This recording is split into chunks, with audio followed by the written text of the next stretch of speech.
जब एक child artist ने किशोर कुमार जी के साथ एक ऐसा गीत गाया जिसको सुनकर राहुल देव बर्मन दौड़े दौड़े आए और उस लड़की को, उस बच्ची को गले से लगा लिया और बहुत खुश हुए। क्या था सारा किस्सा और कौन सा था वो गाना, यही सब जानेंगे इस वीडियो में। आप बने रहिए रेट्रो शोवेज के यादों के रूहानी किस्से में। दोस्तों, किस्सा शुरू होता है 1970 के आसपास से, जब मनमोहन देसाई एक फिल्म बना रहे थे आ गले लग जा, जिसकी स्टार कास्ट में थे शशि कपूर, शर्मिला टैगोर और शत्रुघ्न सिन्हा, ओम प्रकाश भी थे। इस फिल्म का संगीत दे रहे थे राहुल देव बर्मन जी, और जिस गाने की हम बात करेंगे इसको लिखा था साहिर लुधियानवी ने। तो इस गाने की धुन बन चुकी थी, गाना रेडी था, और अब इस गीत को किशोर कुमार जी गाने वाले थे और साथ में ये गीत एक छोटा बच्चा भी गाने वाला था। तो तलाश थी एक ऐसी आवाज़ की जो कि इस बच्चे पर फिट बैठ सके। एक छोटे चाइल्ड आर्टिस्ट की आवाज़ की तलाश थी। तब एक 9-10 साल की बच्ची काफ़ी फेमस हो रही थी, उसकी आवाज़ बहुत लोगों को पसंद आ रही थी। इस लड़की ने फिल्म अंदाज में एक गीत गाया था जो कि बहुत फेमस हो रहा था, है ना बोलो बोलो, जिसको मोहम्मद रफ़ी साहब के साथ इस लड़की ने गाया था। और इस बच्ची को राहुल देव बर्मन काफ़ी अच्छी तरह से जानते थे, क्योंकि उसके पिता किशोर कुमार जी के साथ बहुत सारे गीतों में काम कर चुके थे और राहुल देव बर्मन भी उनके पिता को बहुत अच्छी तरह से जानते थे।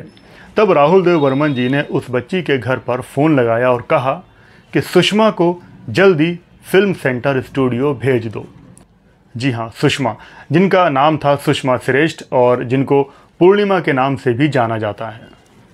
राहुल देव बर्मन जी ने फ़ोन पर यह कहा कि वैसे तो ये डबिंग का गाना है, सुषमा को डब करना है, उसके बाद ये गाना किसी और सिंगर को दिया जाना है, लेकिन अगर सब कुछ ठीक रहा और सुषमा ने इस गीत को अच्छे से गा दिया तो ये गाना सुषमा को भी मिल सकता है। अब सुषमा श्रेष्ठ के स्कूल गए, वहाँ से परमिशन ली और उनको वहाँ से फ़ौरन छुट्टी लेकर सीधा पहुँच गए फिल्म सेंटर स्टूडियो। अब उन दिनों में तो लाइव रिकॉर्डिंग हुआ करती थी, और जैसे ही सुषमा श्रेष्ठ फिल्म सेंटर स्टूडियो में पहुंची तो तब तक किशोर कुमार जी अपना पार्ट गाकर फ्री हो चुके थे। तेरा मुझसे है पहले का नाता कोई। ये गीत 2 पार्ट में है, पहला किशोर कुमार जी गाते हैं और दूसरा डुएट है जो कि किशोर कुमार और सुषमा गाती हैं। तब किशोर कुमार जी ने अपना पार्ट गा दिया था और स्टूडियो में वहीं पर जो सिंगर्स का कैबिन होता है वहाँ पर एक काउच लगा होता है, तो किशोर कुमार जी अपना पार्ट गाकर वहीं पर सो गए थे। और 1 बज चुका था तो बाकी सारे म्यूजिशियन भी लंच करने चले गए थे। अब स्टूडियो में थे सुषमा श्रेष्ठ और राहुल देव बर्मन जी। सुषमा राहुल देव बर्मन जी को दादू कहकर बुलाया करती थी। तब राहुल देव बर्मन जी ने कहा कि सुषमा तुम अपना पार्ट याद करो, और उन्होंने जो किशोर कुमार जी ने जो गीत गाया था वही गीत दोबारा से बजाया गया स्टूडियो में। और तब राहुल देव बर्मन ने कहा कि सुषमा तुम किशोर कुमार जी के गाए हुए इस गीत को सुनो, इसके अंतरों को सुनो और इनको नोट करो ताकि तुम्हें गाने में आसानी हो जाए। सुषमा श्रेष्ठ किशोर दा के गाए हुए उस गीत को सुनती रहीं। तेरा मुझसे है पहले का नाता कोई।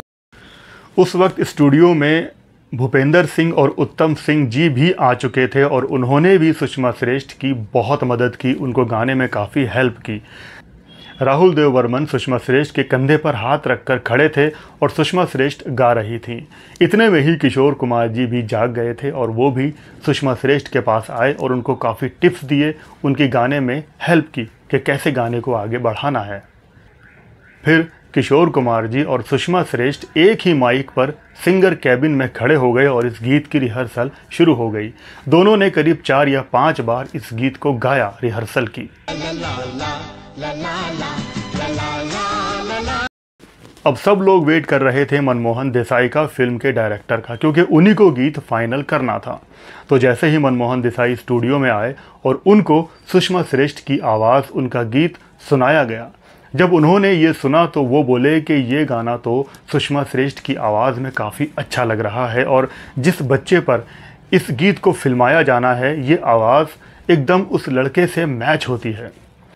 पंचम, तुम ऐसा करो कि इस गीत को ऐसे ही रहने दो, अब किसी और सिंगर से इसको रिकॉर्ड करवाने की ज़रूरत नहीं है, इसी गीत को सुषमा की आवाज़ में फाइनल कर दो। ये जो बात चल रही थी उस वक्त तक किशोर कुमार जी और सुषमा श्रेष्ठ सिंगर कैबिन में थे और राहुल देव बर्मन और मनमोहन देसाई बाहर बात कर रहे थे। तो जब जैसे ही आर डी बर्मन ने मनमोहन देसाई की ये बात सुनी तो वो दौड़े दौड़े सुषमा श्रेष्ठ के पास गए और उनको अपने गले से लगा लिया और बहुत टाइटली उनको कस के पकड़ लिया और बहुत खुश हुए और कहा कि बेटा तुमने कर दिखाया है, जैसा मैं चाहता था वैसा तुमने कर दिया है, अब ये गीत तुम्हारा हुआ और तुम्हें ही इस गीत को गाना है। ये बहुत बड़ी खुशी की बात थी सुषमा श्रेष्ठ के लिए। कहाँ तो वो डबिंग करने आई थी, लेकिन उनकी शानदार गायकी और सबकी हेल्प की वजह से ये गीत उनको मिल गया।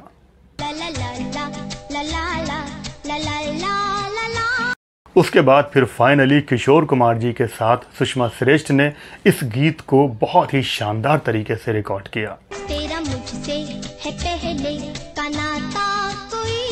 सुषमा जी का कहना है कि ये गीत उनका नसीब बन गया है, ये गीत उनकी पहचान बन गया है।